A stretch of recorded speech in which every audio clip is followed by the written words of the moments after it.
¿Cómo están, amigos de Videos Bolivia? La presidenta de la Cámara de Senadores, Eva Copa, informa sobre los temas más discutidos en la Cámara de Senadores. Aclaró si la fecha de elecciones nacionales fijadas para el 6 de septiembre son inamovibles o no. También cómo califican el manejo de la emergencia sanitaria por parte de la presidenta transitoria y demás temas de la coyuntura nacional, además de cuál es la opinión de Eva Copa frente a la reactivación de 60 procesos contra el movimiento al socialismo por presuntos actos de corrupción. Veamos el video y luego continuamos. Efectivamente, Jorge, nosotros como Asamblea hemos cumplido con el Tribunal Supremo Electoral al mandar la comisión, la ley a la Comisión de Constitución, aprobarla en la Cámara Baja y ahora en la Cámara Alta. Nosotros mañana a primera hora estaremos haciendo llegar esta ley al Ejecutivo para que éste lo pueda promulgar. Y una vez promulgada esta ley, se tiene 2 días máximo al Tribunal Supremo Electoral que nos dé el calendario o la fecha para las siguientes elecciones 2020. ¿Cuál ha sido la tónica de la discusión en la Asamblea Legislativa, senadora, a propósito de esta aprobación que, lo decíamos, comenzó con la presencia de Salvador Romero en diputados, se aprueba en diputados y pasa inmediatamente a la Cámara de Senadores? ¿Cuál ha sido la tónica de la discusión entre oficialistas y opositores? Bueno, no hemos tenido mucha discusión con las diferentes fuerzas políticas, con el PDC no hemos tenido ningún problema, pero Unidad Demócratas ha advertido de que no sería adecuado por el tema mismo de la pandemia. Pero nosotros hemos, los legisladores han respondido a esta incertidumbre en torno a que se tenía 60 días para poder hacer el equipamiento en los hospitales, comprar los insumos, ver las medidas necesarias de cómo combatir el coronavirus y dar todos esos mecanismos de igual manera al Tribunal Supremo Electoral para que ellos puedan tener todo el material necesario de bioseguridad para que podamos llevar adelante las elecciones. Hemos visto con mucha preocupación que el gobierno de transición sigue usando la emergencia sanitaria para quedarse en el poder y tomar decisiones algún momento muy improvisadas para poder combatir el coronavirus. Pero bueno, se ha aprobado con la mayoría de los presentes, con más de 2/3 la ley, y no hemos tenido mayores tropiezos, ¿no? Ahora, senadora, remontándonos un poco a lo que fue la noche de la aprobación de la ley 1297, que fijaba que las elecciones tenían que desarrollarse entre el 3 de mayo y el 3 de agosto, remontándonos un poco a esa noche, se hablaba de que esa ley no se iba a modificar y de que esa ley se iba a respetar. Posteriormente, por el tema de la emergencia sanitaria, se abrieron los caminos de la flexibilización. Entramos a una segunda propuesta del Tribunal Supremo Electoral, a un segundo momento de ley que es aprobada ahora en la Asamblea Legislativa. ¿A dónde va mi pregunta? Esta sí es inamovible, esta no va a sufrir ningún tipo de modificación, así sea que se alcancen los picos más altos del coronavirus o que se tenga una situación más delicada en cuanto a salud se refiere. Bueno, Jorge, en este caso, dentro de la exposición de motivos que nos ha enviado el Tribunal Supremo Electoral, manifiesta el acuerdo que se ha llegado con las diferentes fuerzas políticas que están en la carrera electoral, y de igual manera se ha dado algunos informes que se tiene por parte de organismos internacionales que están haciendo seguimiento al tema de la pandemia. De igual manera hay informes de epidemiología de cómo están haciendo cómo se está evaluando el crecimiento del virus en los diferentes departamentos, y también la curva que se nos ha dado de que en junio y en julio podrían ser los picos más altos y podrían empezar a bajar. Jorge, en septiembre yo mentiría al decirles que en septiembre no va a haber coronavirus.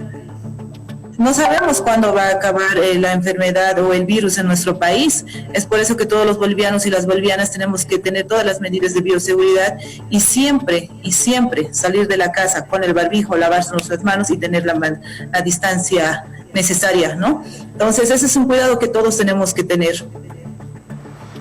Le preguntaba, esta ley ya no se mueve.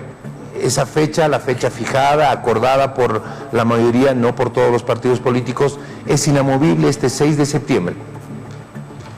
Ese proyecto de ley que nos ha enviado el Tribunal Supremo Electoral, con todos los informes, en su exposición de motivos manifiestan que este sería el rango para poder nosotros llevar adelante las elecciones nacionales. Estamos conversando con la presidenta del Senado, Eva Copa, a propósito de lo que ha significado la aprobación de la ley que modifica la fecha de las elecciones, responde a un acuerdo político.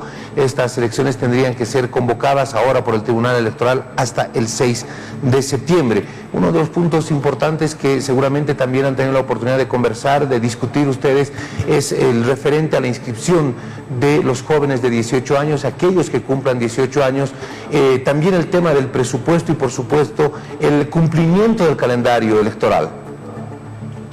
Efectivamente, Jorge, una de las demandas ha sido el tema de inscribir a los jóvenes que están cumpliendo 18 años y que tienen el derecho de elegir a sus gobernantes.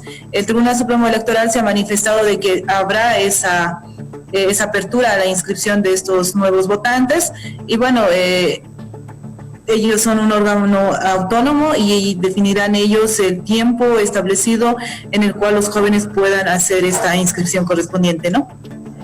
El tema del presupuesto y el cumplimiento del calendario electoral, Presidenta. Bueno, ya el gobierno mismo ha manifestado que van a dar todas las todo lo necesario económicamente, de acuerdo al presupuesto que presente el Tribunal Supremo Electoral, estará a su disposición para que éste pueda llevar adelante las elecciones.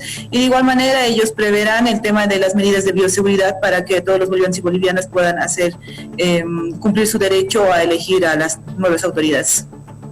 Ahora, más allá del tema procedimental, de lo que hoy se ha vivido en la Cámara de Diputados y posteriormente en senadores, más allá del procedimiento legislativo, viene el momento del análisis político respecto a esta aprobación y lo que esta aprobación implica políticamente, democráticamente y también electoralmente. El país ha tenido un sinnúmero de situaciones que van desde la anulación de las elecciones del pasado a desarrollar las elecciones.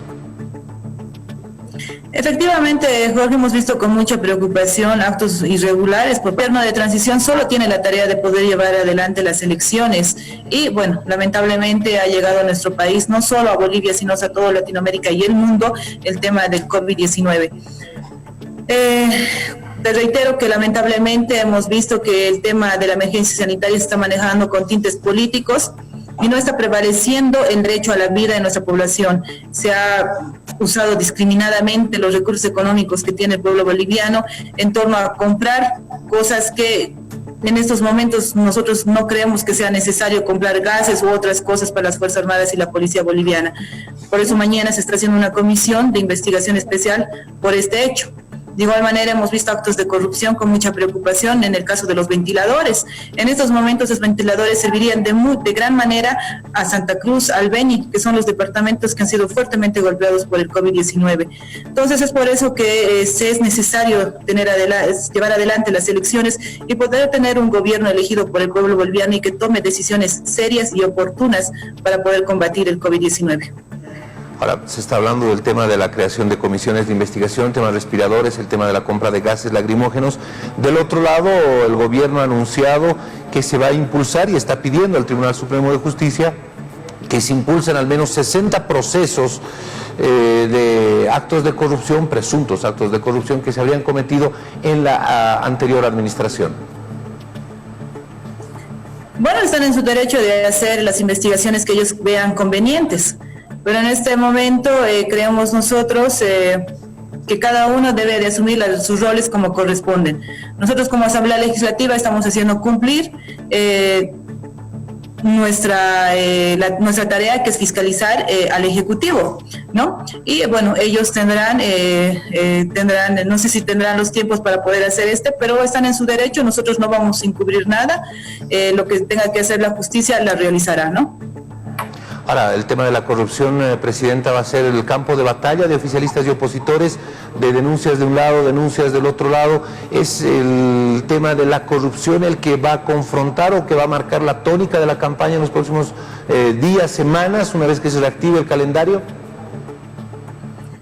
Mira, Jorge, nosotros no vamos a socapar ningún acto de corrupción. No podemos usar la emergencia sanitaria para hacer ese tipo de hechos ilícitos en torno a jugar con la vida de los bolivianos y bolivianas. En estos momentos ninguno de nosotros merecemos que un gobierno de transición haga este tipo de actos. Y bueno, si ellos tienen datos, tienen información de anteriores hechos, bueno, pues que lo vayan y lo denuncien y que lo investiguen, ¿no? Como bien tú lo has dicho, creo que todos los bolivianos y bolivianas estamos cansadas de este tipo de manejos que se están realizando, ¿no? Muy bien. Permítame, por favor, cambiarle un poco el tema, cambiarle un poco el rumbo de la entrevista, más allá del tema de la convocatoria de elecciones generales. No me voy a apartar de la repercusión política. Hoy se han tenido algunas expresiones bastante duras respecto al encapsulamiento del Chapare, una cuestión sanitaria de personas contagiadas, encapsulamiento, confrontación política. ¿Usted ha tenido algunos criterios respecto a esa decisión que ha tomado el gobierno? Mira, Jorge, yo estoy muy preocupada por la actitud que tiene este gobierno en contra del trópico y de la ciudad del Alto. Todo el tiempo nos están estigmatizando, nos están prejuzgando, nos están amenazando, y eso no debe de ser así. A cualquiera nos puede dar el COVID, seamos del MAS, no seamos del MAS, seamos blancos, seamos morenos, seamos del área rural, del área urbana, a cualquiera. Pero eso no le da derecho a las autoridades de transición a amenazar, a amedrentar. Nosotros estamos muy preocupados porque el hecho de solamente anunciar el encapsulamiento del Chapare es una amenaza, es una provocación, porque de acuerdo a los datos que nos han dado los mismos encargados del CEDES, del Ministerio de Salud, hace que Entre Ríos tenga la mayor cantidad de casos de COVID-19, y sería solamente ese lugar el que se debería de encapsular y no todo el trópico. Y además ellos mismos nos están mostrando de que la forma en que están actuando de encapsular todo sin hacer un previo rastreo no está dando resultados. Ellos mismos deberían de tomar en cuenta de poder hacer encapsulamientos por provincias y en el área urbana por distritos, ¿no? Entonces, eso es lo que se debería de hacer. Nosotros creemos que la coordinación para poder hacer este tipo de encapsulamientos pasa también por la comunicación que tiene que haber con las autoridades, con la gobernadora, con los alcaldes, con las organizaciones sociales, para que esto sea más ordenado y que pueda tener un cumplimiento estricto.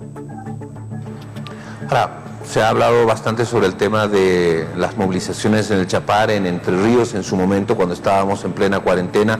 Lo mismo que ha ocurrido en Caracara, por ejemplo, con movilizaciones y con protestas que precisamente hoy denunciaba el ministro de Gobierno. Se han puesto algunos artefactos explosivos a unas torres de comunicación. También se habla de las movilizaciones, por ejemplo, en su momento en Puente Vela o en Sencata, en el Alto, lo que habría ocasionado romper la cuarentena y generar contagios.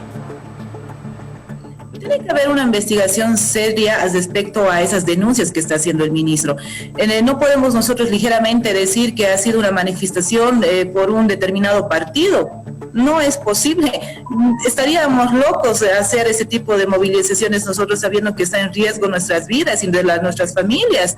Entonces, en ese caso, el ministro de Gobierno y otros ministros que diariamente, constantemente atacan a estos dos sectores, deberían de pensar, ¿no? Deberían de más bien bajar la cabeza y reunirse. En estos momentos no interesa del color que seamos o del lugar que seamos, interesa tener yo reitero, una comunicación fluida y una coordinación seria para poder combatir la pandemia.